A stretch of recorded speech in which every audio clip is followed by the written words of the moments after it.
The take this week: I set an out of office. Two words that once meant something simple: I am not here, deal with it Monday, now read more like a polite fiction. The desk in Dubai is empty, the notifications are not, and that small gap between the message and the reality is, I think, the most honest snapshot of modern professional life we have. The numbers say I am not unusual.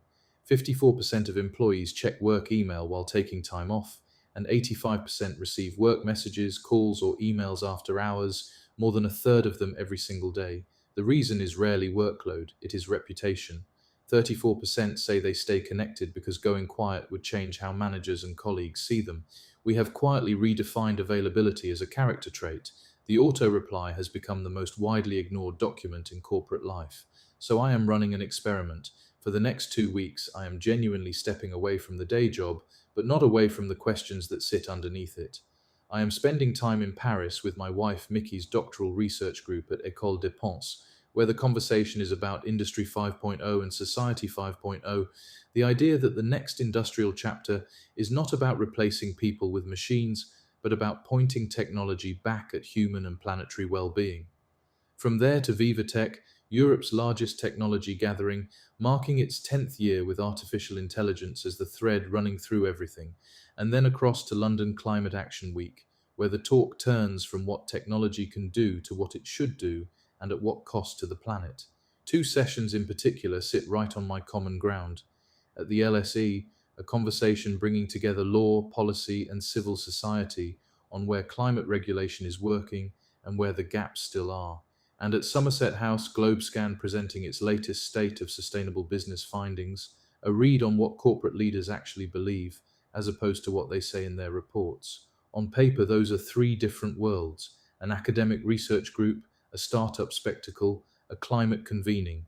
In practice, they are arguing about the same thing from different corners of the room. Where does innovation stop being a private commercial choice and start being a public question of governance, rights, and trust? That is the ground I find most interesting, and it is exactly where law, marketing, technology, sustainability, reputation, and community stop being separate disciplines and become one conversation. Consider the through line. Society 5.0 promises a human centered future, but a human centered future is only as good as the rules that protect the human inside it. That is where governance enters. We are watching the rise of GovTech, the modernization of how states deliver and regulate, and of RegTech, the tools that help organizations keep pace with rules that now change faster than any compliance team can read them.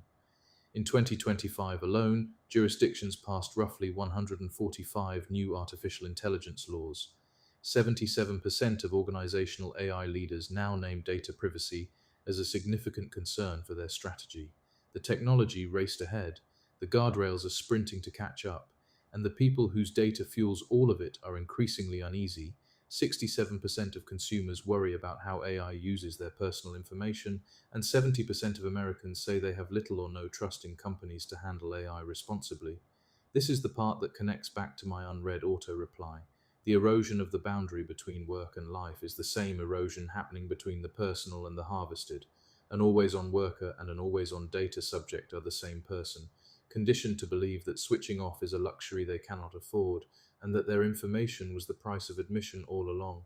The right to disconnect, now law in some 15 countries from France to Australia, is not really a workplace policy. It is an early, tentative attempt to answer a much larger question.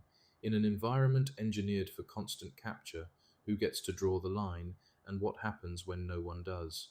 This is where the marketing and reputation lens matters, because trust has quietly become the scarcest commodity in the technology economy. 87% of people say strong privacy laws make them more comfortable engaging with AI tools. Read that again.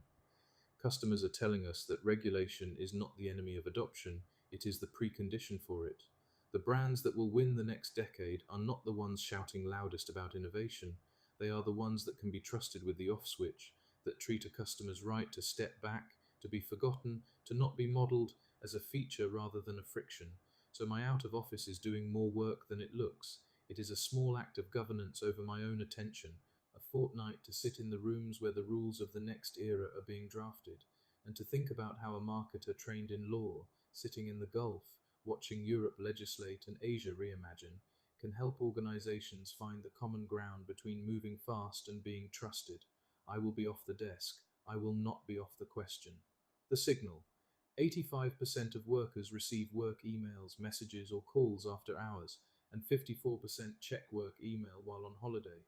Meanwhile, 67% of consumers worry about how AI uses their personal data, and around 145 new AI laws were passed worldwide in 2025. Sources: SurveyMonkey and Speakwise Work-Life Balance Data 2025 to 2026, Termly and DataGrail AI Privacy Reporting 2026. The question: if an out-of-office reply no longer means you are truly unreachable, and a privacy policy no longer means you are truly unwatched, what would it take for your organization to make the off switch real for your people and for your customers alike? Sources and further reading: SurveyMonkey, Work-Life Balance Statistics 2025.